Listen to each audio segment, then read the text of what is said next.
morning. Okay, today's our last day in this section.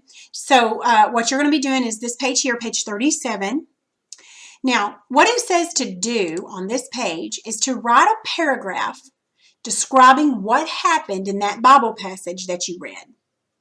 And then it says to be sure to include each main event. Remember the page that we had yesterday, this page where you just jotted down, you know, the things that happened in sequential order. Okay, so you're going to use those to just write a paragraph. It's not a fancy schmancy paragraph. In fact, I'm not even grading the paragraph. I'm actually going to grade only one sentence. Okay, so just write it down, just telling about what happened. Okay. Then it says identify the most important information in that paragraph. The most important, that is most essential to understanding that Bible account. Then you use letters to identify those. Remember how we did in the very first week? The man that gave us the example, he wrote the paragraph about him, that embarrassing thing that happened to him on Thanksgiving, where he pulled all the dishes and stuff down. Okay, remember as he wrote everything down, he went back and he put letters, you know, A, B, C, D, beside the items that were most important. Okay, after you do that, you're going to list those in order, which you can skip that part. And what you're going to do is figure out how to organize those thoughts into one sentence.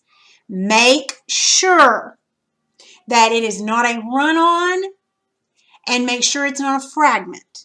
Okay? You're just going to, like I said, write a paragraph. It's kind of like we're undoing everything. Okay? You're going to write a paragraph first, telling about the account. Then you're going to go back in it. You might want to use a different color pen or pencil, and right beside each, you know, sentence that you think's one of the most important, put an A, a B, a C, whatever, in order. And then after you do that, it says you should write them down in order. You know, like sentence A says this, and sentence B says this, and sentence C says that. And then once you do that, you need to figure out how to put them in a sentence. Now, before we did this, we were doing grammar for the well-trained mind. We did that for a long time. Remember some of those really long, good sentences that we read? There's commas in there and phrases and things like that. So kind of take all those things that you know.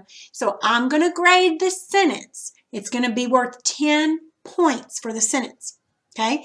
What I'm going to do is make sure that it is written correctly and in order, and that it's not a run-on or a fragment. Okay, now if you need help getting started, just let me know. But this should be pretty easy to get started on. So anyway, so that's going to be your assignment today, and then there's not an assignment for tomorrow unless you just want to finish this up then. So that is all for the week.